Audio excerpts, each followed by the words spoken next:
Fala, meus amigos. Espero que todos estejam bem. Tem um excelente feriado na data de hoje. Eu vou gravar essa aula aqui para falar sobre a Lei de Improbidade Administrativa, Lei 8429 de 92, e as alterações trazidas pela Lei 14.230, agora muito recentemente, em 25 de outubro de 2021. Mas, André, por que falar sobre a Lei de Improbidade? Meus caros, a lei de improbidade é cobrada em toda prova de concurso, tanto na fase objetiva quanto na fase subjetiva, dissertativa, ou nas questões, ou no parecer, ou na peça jurídica. É bem verdade que direito civil, ele, em regra, está no bloco 2 das provas, juntamente com direito processual civil, direito empresarial, direito financeiro e tributário, ao passo que direito administrativo compõe o bloco 3, juntamente com direito ambiental, direito internacional público e privado. A lei de improbidade, na primeira fase, ela vem cobrada sempre aí no bloco 3. Porém, na segunda fase, numa questão dissertativa, o examinador ele costuma juntar direito administrativo com direito civil e processual civil através do tema improbidade administrativa, porque a lei traz inúmeras questões de direito civil e direito processual civil. E aí, por essa razão, a minha intenção aqui de gravar esse vídeo para vocês. Bom, o primeiro ponto que eu quero tratar é o seguinte: numa prova dissertativa, se o tema improbidade administrativa vier em uma questão ou se vier em uma peça processual, em um parecer, por exemplo, é fundamental que você faça uma introdução. E eu vou dar aqui uma explicação sobre a introdução que você pode fazer sempre em uma questão sobre improbidade administrativa. Se vier uma peça jurídica, uma sentença ou uma petição, aí você pode pular essa introdução e já ir, claro, para os tópicos, até porque a intenção do examinador na petição, numa peça jurídica, é que você já enfrente as matérias processuais ali trazidas, beleza? Mas voltando aqui então para uma questão dissertativa, é fundamental que você inicie falando da Constituição Federal, que a Constituição Federal confere especial proteção à moralidade administrativa, à probidade administrativa, à proteção material e imaterial da coletividade, visando, na maior medida possível, proteger a forma de governo republicana prevista no artigo 1º da Constituição Federal. Então veja, um início simples, falando do artigo 1º, forma republicana, patrimônio, probidade, algo que você pode se lembrar perfeitamente. Aí você pode complementar na sua introdução, não sem razão. Em diversas passagens, a Constituição dispõe claramente sobre a moralidade, impessoalidade, eficiência, a legalidade e a probidade, citando aqui o artigo 37 caput e o artigo 37 parágrafo 4º.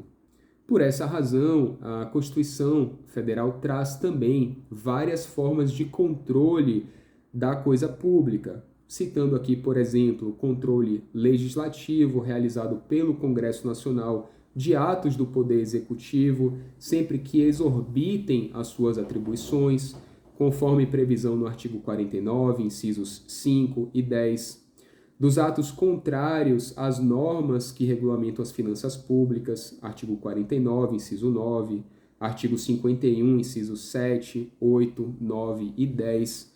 E aqui, meus caros, é fundamental que na prova dissertativa você leve o seu vade-mecum com marcação desses dispositivos legais. E eu sugiro que você faça a marcação com cores diferentes, porque aí você vai saber, bom, tema improbidade eu marquei ali de verde. Quando você abre o vade-mecum, vai lá nos artigos em verde, você já vai citar. E é fundamental que você cite o dispositivo legal, porque o examinador ele quer saber se você tem a compreensão do ordenamento jurídico. E é uma prova técnica, logo é fundamental que você conheça os dispositivos. Por isso aqui também eu estou citando.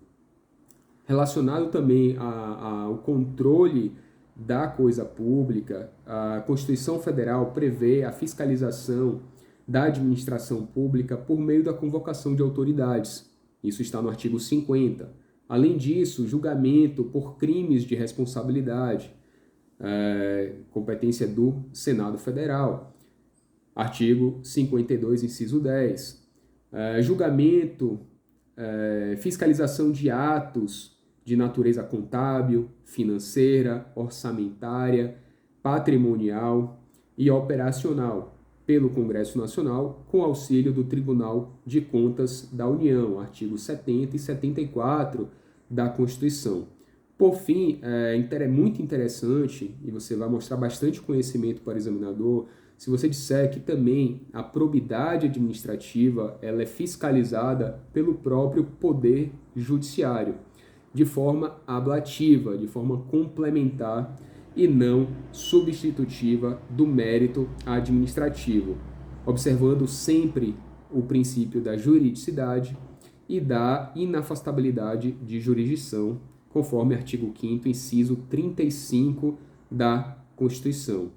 Lembrando que o Poder Judiciário deve fazê-lo observando aqui o princípio da proporcionalidade e a deferência às decisões técnicas do Poder Executivo, sob pena aí de violação do princípio da interdependência e da independência dos poderes, previsto aí no artigo 2º.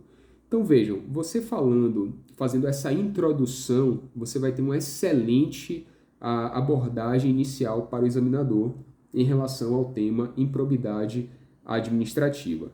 E aí nós podemos já seguir para as alterações trazidas pela Lei 14.230. A primeira observação que eu quero trazer aqui é em relação à natureza jurídica da ação de improbidade administrativa. Muito se questionou, quando se analisava a competência para processar e julgar esses atos, se essa ação era uma ação de natureza civil ou penal. Por quê? Se fosse penal, seria necessário observar as prerrogativas de foro, as prerrogativas de função. Então, a competência não seria dos juízes de primeira instância quando se tratassem de autoridades com prerrogativa de foro. Por outro lado, se fosse uma ação de natureza civil, não se analisariam essas prerrogativas de foro e a ação tramitaria em primeira instância. Portanto, aqui o que você tem que ter em mente, e você vai abordar isso se vier algo relacionado à competência para processar e julgar essa demanda, que se trata de uma ação de natureza civil e não penal, de modo que a competência é do juiz de primeira instância. Mas o que é que o legislador trouxe de importante em relação a esse tema na recente alteração da Lei 14.230?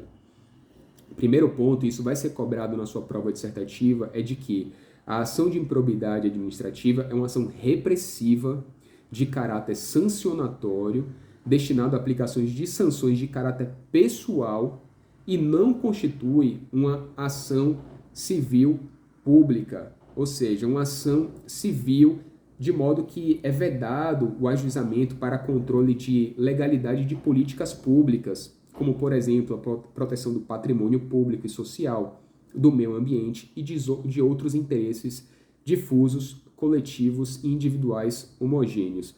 Meus amigos, por que esse dispositivo? Era muito comum que alguns procuradores, promotores, usassem a ação de improbidade administrativa contra o gestor, não para investigar ou punir a ação improba, mas sim para fazer controle de políticas públicas.